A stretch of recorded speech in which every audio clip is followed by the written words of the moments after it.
Walaupun mantan Wakil Gubernur Sumatera Selatan Mawardi Yahya telah mendeklarasikan maju di pemilihan Gubernur Sumatera Selatan 2024 yang berpasangan dengan Harno Joyo.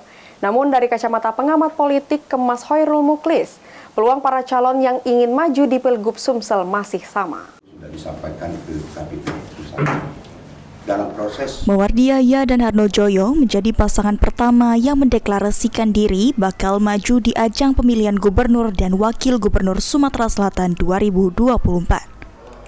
Majunya dua tokoh politik dari Partai Gerindra dan Demokrat ini cukup mengejutkan banyak pihak karena tidak adanya tanda-tanda jika mereka akan bersatu. Namun dari pandangan salah satu pengamat politik Kemas Hoirul Muklis, jika majunya Mawardi Yahya sebagai bakal calon gubernur Sumatera Selatan menjadi sebuah momentum bagi dirinya. Karena sebelumnya di ajang Pilpres dan Pileg, Mawardi telah menunjukkan kinerjanya cukup baik di Sumatera Selatan. Akan tetapi menurut mantan Ketua KPU Palembang ini, walaupun Mawardi Yahya dan Harno Joyo telah mendeklarasikan maju di Pilgub Sumsel, bukan berarti peluang calon lainnya tertutup karena peta politik masih berdinamika. Apalagi para calon lainnya seperti Herman Deru dan Heri Amalindo belum memberikan sinyal untuk berpasangan dengan siapa.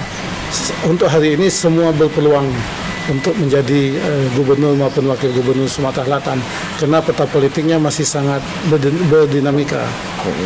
Jadi masih ada peluang mungkin Pak ya? Ya, kalau peluang kita bicara peluang karena kandidat lain kita lihat seperti Herman Deru kita belum tahu akan berpasangan dengan siapa. Ada lagi mungkin Heri Amalindo juga kita tidak tahu berpasangan dengan siapa. Sementara Pak Mawardi sudah menetapkan berpasangan dengan Harno Joyo. Ini merupakan poin tersendiri bagi beliau untuk memulai start. Nah, ini Sejauh ini menurut Direktur Eksekutif Lintas Politika Indonesia ini, calon kepala daerah Sumsel yang kemungkinan maju hanya akan ada 3 pasang. Firman Hidayat, PAL TV.